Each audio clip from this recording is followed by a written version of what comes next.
Hey, what's up? Andrew Kramer here, videocopilot.net, and welcome to another very exciting tutorial. And I actually mean it this time. All those other times, yeah, well this time, I'm not messing around.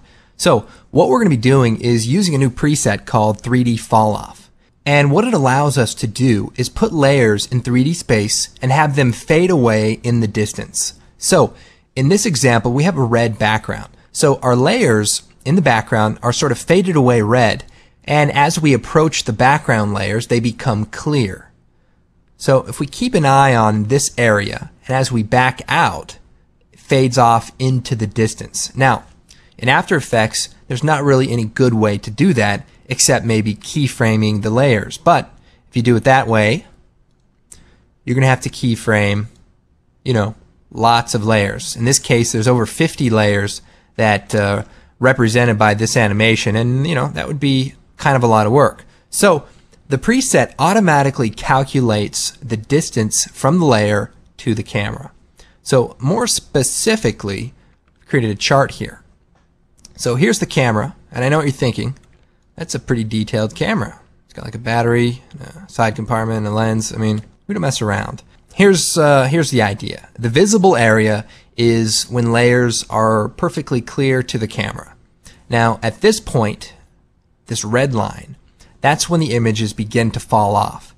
And then here is where they end fall off. So between here and here is when the images begin to fade away into the background. And what's great about the preset is that you control where it starts and where it ends. So pull out of there. And in real life, I'll show you an example of that. Here we have these blue hills. This comes courtesy of Windows XP. And you can see the foreground kind of dark, and you can see it fades off into the back.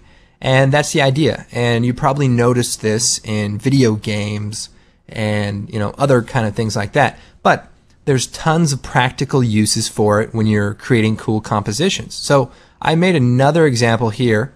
Inspired by X-Men, and we'll take a look at that.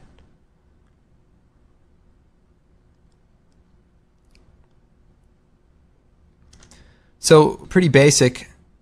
These fade in and fade out, and they all do that without any keyframes on the layers. It's all built in to the Falloff preset, and it's all dynamic too. So if I just move my camera around here and change the angle or do whatever, you can see the layers react accordingly. So if you want to change your animation, that's okay, because the layers will automatically update. Now before we begin, what you want to do is download the project for this tutorial. Inside of there is going to be the preset you need to install. Now what you're going to do is go into your After Effects directory, Support Files, Presets, and put the Video Copilot folder inside of the preset folder, restart After Effects, and there you go. Also, you need to run the English version of After Effects. So if you go into the languages, you can launch After Effects English, and that'll make sure it'll work. Now, if it's already in English, you get the idea. You just open the program. I can show you that, but okay, let's go and get started. I'm going to create a new composition. And we'll use the widescreen square pixel comp. We'll make it 24 frames per second and 400 frames long. Choose OK. And what I'm going to do is come into my footage, and I've created this plant object. I don't really know what this is, but we're going to use it. So first thing we'll do is pre-compose it. So layer, pre-compose. And we're going to leave all attributes in the comp. Now I'm going to go ahead and open that comp. I'm going to Alt double click, and so now we have that file. And what I want to do is go ahead and add a curves adjustment, and we just want to darken it a bit, and maybe add a tint effect to desaturate it.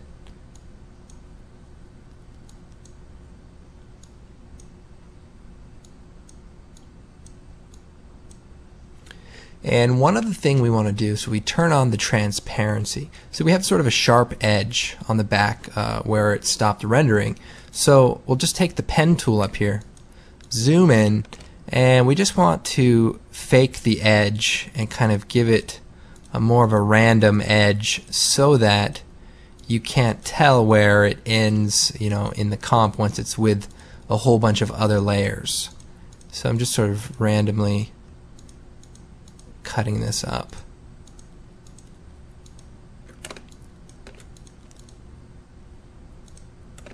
And then take that mask that we just created and set it to subtract. And you know, it doesn't look great, but that will help us sort of hide that perfect edge.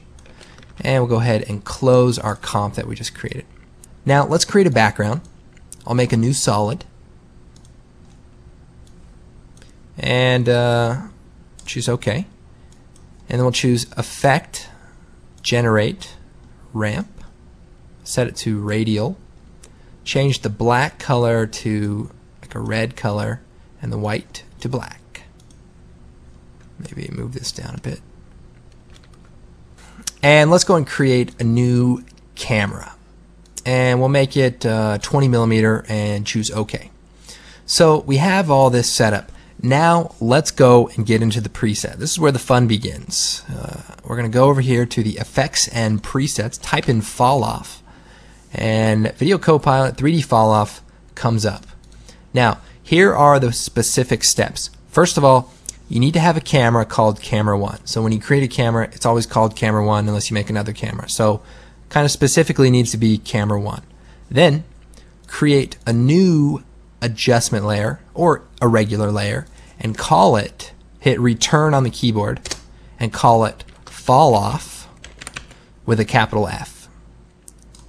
And this is just important to keep the code working. Then we'll take the 3D Falloff control preset, and it reminds you to rename the layer Falloff and drop that right onto the Falloff adjustment layer. And then we have another preset, and we apply these to 3D layers. So we'll take our plant, make sure it's a 3D layer, and apply that preset to the plant. And if you hit U, you can see there's a bunch of code. And don't worry about that code. We are just going to make some adjustments to the Falloff control layer. Very quickly, I just kind of want to go over the parameters. First of all, we have the use color, and that's a toggle that we can turn on or off. We have the Falloff color, the amount to tint, and I'll get into that in a moment, where it starts, where it ends, the distance wise, and then we also have use fade, which will fade a clip out. Like if you see in this example, first of all, as they go off into the distance, they get tinted black, but as they get too close to the camera, they fade out. Now you can also do it to where once they turn black, they also fade out, but it's up to you. So back into this comp, and we have the fade control. So we'll go ahead, shut off the fade for just a moment, and we're going to take these parameters and just toggle them down so we can focus just on the color for a moment.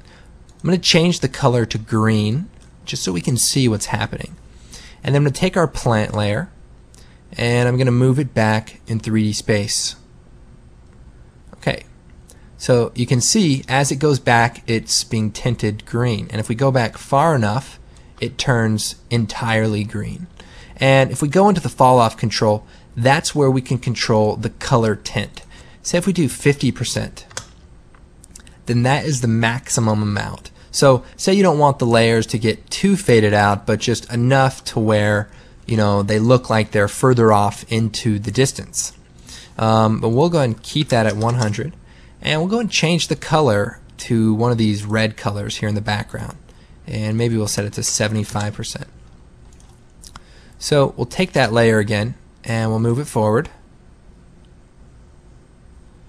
and now you can see a better example of it fading into the background.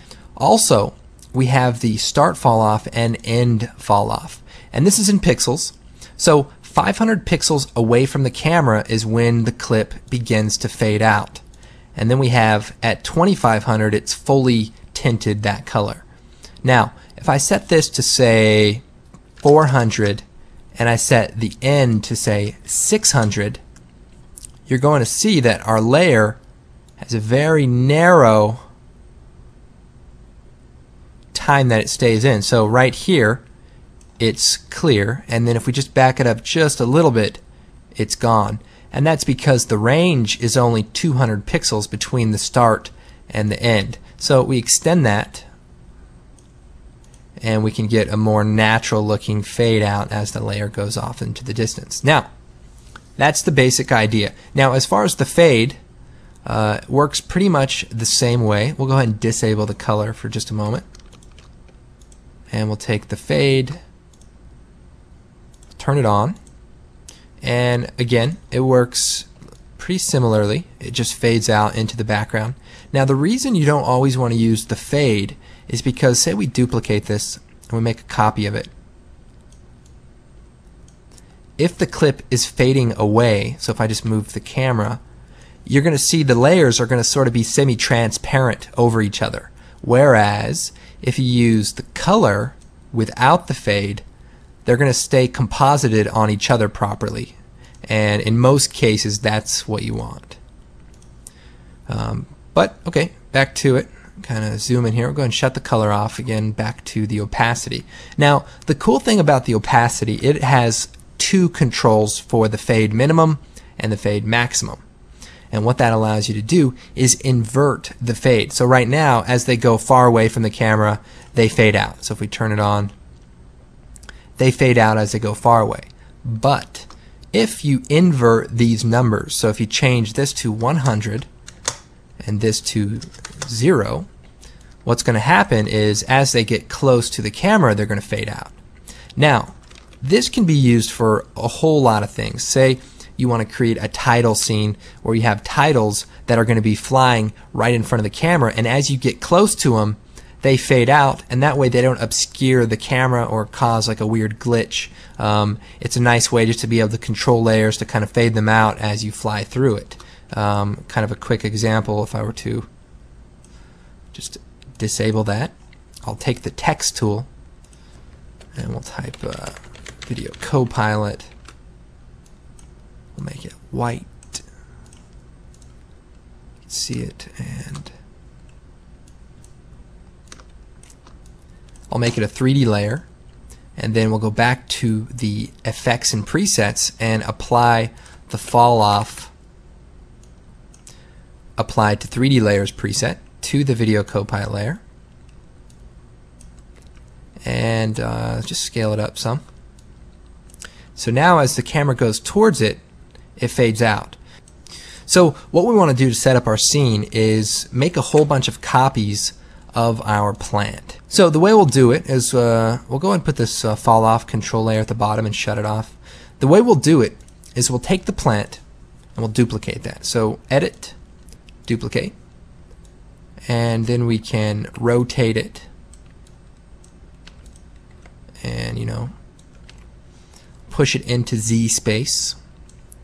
And what I'm doing is toggling the shortcut. So if you hit W, that allows you to rotate layers, and then if you hit V, that switches back to, you know, the move tool. So Control D duplicates the layer. We can move it, rotate it, duplicate, and just we want to make a whole bunch of copies so that we can actually see this effect.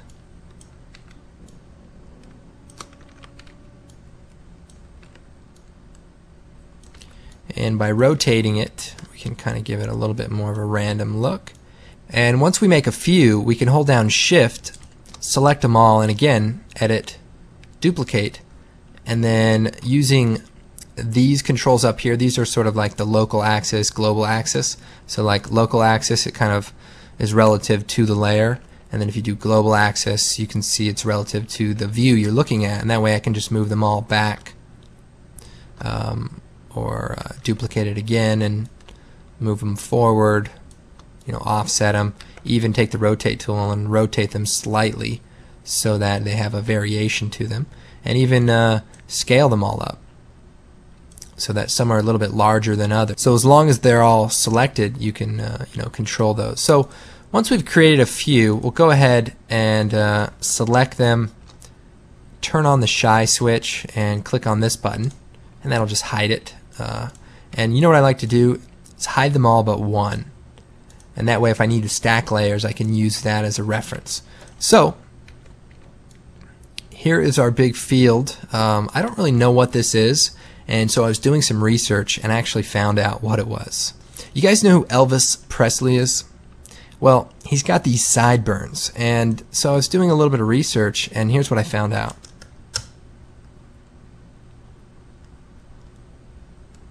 Shocking, isn't it? You know, who really would have known? So you found it first here on videocopilot.net. Okay, back to it. Okay, so again, I'm just going to duplicate a couple more of these and fill the space on the side here, and maybe just rotate this one.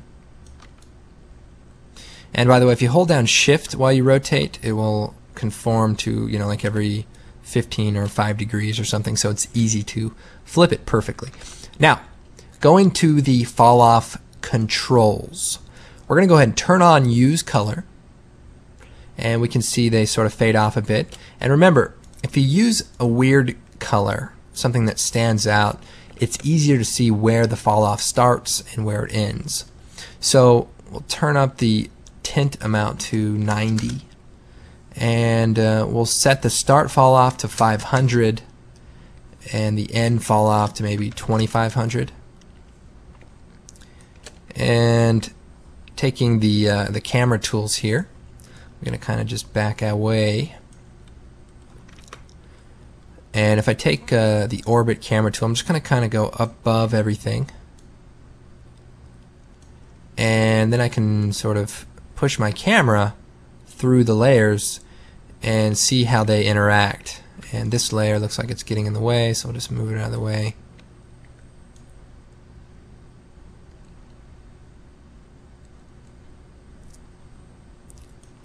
Okay, so it looks good. Our fall off is a little strong, so what we'll do is we'll push the start fall off, so where it begins to fall off close to the camera, and push it back.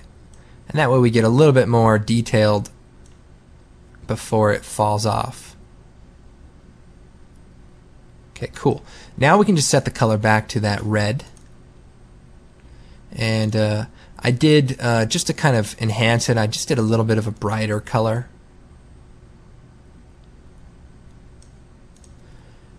And that way it kind of differentiates from the background. And you just want to fill it in, just make more copies so that it looks like it's completely filled in. And you can see we've created a pretty dynamic scene that automatically updates with 3D Falloff. And you can imagine all the different possibilities. And I'll go ahead and turn on the depth of field for the camera. So we'll go down to the camera controls, turn it on, and turn up the aperture and the blur amount, the blur level. And using this in combination with the fall off will create, you know, an even more direct effect for looking at you know, different parts of the image. And then you could, you know, put some titles in there, some different things to kind of enhance the shot. I know one of the other things I did was just add some particles. And the way I did that was just, let's see, simulation, CC particle world, set it to off, and in the physics, so we're kind of flying around right now, and so what you want to do is turn the velocity down to 0.1, 0.05, and the gravity to 0. Back our camera out here, and we want to increase the size of this area, and the birth rate, maybe turn it down, and the particle type to a faded sphere. And so you just get little particles, and we can turn up the life to maybe 4, and then we have some cool particles. And then we can animate the camera, so hit P, hold down Shift and hit A, set a keyframe, move these over, and just simply take this tool and just fly forward. And then we'll come back and maybe just back it up some more. and we'll go ahead and RAM preview by hitting 0. Okay, that doesn't look too bad. We can also hit F9 to sort of soften the in and out keyframes of the camera move. And one thing I will point out is that I like to animate my camera with a null object, but a null object doesn't transfer its position to the camera's position. And since the expression is based on where the camera is, your fall off won't quite work correctly. So you do need to animate the camera, or if you're good enough at expressions, you can sort of link them together. But that's kind of the basic concept. And maybe real quick, let me just kind of reiterate this design and kind of show you how that was set up. So what I did was take the X-Men layers and just drop them onto a comp, and I just chose these characters because they were the easiest to cut out and use. So we'll make them 3D. We'll make a new background solid. Black's fine. And we'll choose Effect, Generate Ramp. And we'll change it to Radial. We'll make the middle color like blue, dark blue, and black. And we'll put that into the background. And for our 3D layers, hit P, and we're going to offset them by about 400 pixels. So we'll set the second one to -400, -800, and -1200. And we'll create a new camera. That's fine. And we'll take the Z tool and we'll just back it up.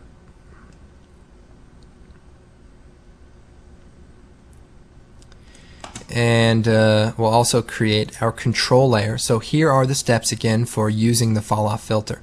You need to make a solid or an adjustment layer and make sure to name it fall off with a capital F. Choose OK, and we'll just shut it off.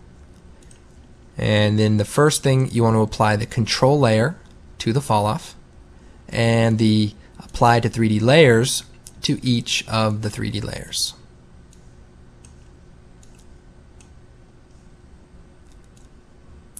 And right away you can see the layers already begin to kind of fall off. Now I'll go into the controls, we'll uncheck fade, set the background color to black, and the reason I chose black is because I want it to almost seem like they're backing up into a shadow. Now we want the start fall off and the end fall off to be very, very narrow so that the layers are only clear for just a moment. And so to do that, we'll bring the end fall off in. So we'll turn this number down, and you can see we're losing the ones in the background. And maybe turn the start fall off up to about right there. So there's only a few hundred pixels in between, and as we push through, the other layers sort of turn on. Now they're going to hit the camera if we try to go right through them, which is fine. You can just move the layer over or something like that. But we'll go and use the opacity. So we'll turn on the use fade, and you can see right now, see what's happening is they're fading away as they go. And that's good, except we want them to fade as they get close to the camera. So again, we'll take the minimum and the maximum and we'll invert it. We'll change it to 100 and to 0. And so now you can see it fades as it gets close to the camera, although it fades a little too quickly. So we'll set these values to maybe turn this one down a bit. So that way it starts, and this is the near start, and then the close end. So if we kind of animate the camera here, P, A, animate these two, and we just push through to the end, maybe even past him. What do you think about that, Professor Xavier? Make it so.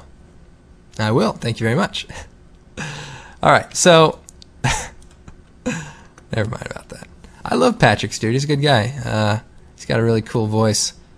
So just to test, as I go through here, we want to make sure the layers fade out, and it looks like they fade out rather well. So back to the fall off control layer, and the start and end can be adjusted as you work. So right here, say we want him to be completely faded out. Well, just adjust these until you get that result. And, you know, there you go. And then, you know, again, just you can turn on the depth of field here to give it even a more dramatic effect. But all in all, a pretty powerful preset. And, you know, there's other things you can use it for. It doesn't just have to be motion graphics. Say you want to create a scene with a bunch of army guys in the desert or something, and as they get far away into the sandstorm, they could sort of fade away. Or, you know, the abominable snowman. If there's a big blizzard of snow, he could, you know, be traveling away just before you can get your camera out and take pictures of him. You know, it's not like they will believe you anyway, even if you took photos. You could take video. You could bring him home and no one would believe you. And why would they? I mean, the abominable snowman? You got to be kidding me. All right, well, with a little work, you know, you can create some pretty interesting comps. You know, we've made quite a scene here. That's what my parents told me. Andrew, you're making a scene. Well, I hope you guys enjoyed this tutorial, and the preset is available on the website, so go and download it. Well, I hope you guys enjoyed this tutorial. Of course, you can download the preset from videocopilot.net. And while you're at it, please check out our new product, ProScores. It's our cinematic music design toolkit, and it includes layered music tracks, you know, orchestral kind of epic music, along with tons of great musical sound effects and elements that you can mix into your own music or create some very cool tracks. So check out the promo and check out the audio demo. It also comes with some very cool tutorials. In fact, there's a tutorial on there for automatically distributing layers in 3D space and being able to control it almost like a particle system. So instead of having to do it one by one, we go into some cool expressions to automate that. So not a bad deal there. Anyway, I'm Andrew Kramer, and I'm glad to be back in the After Effects tutorial business. And you know, we'll see you guys next time. Now, if all else fails, you know, you can make 2 orbs.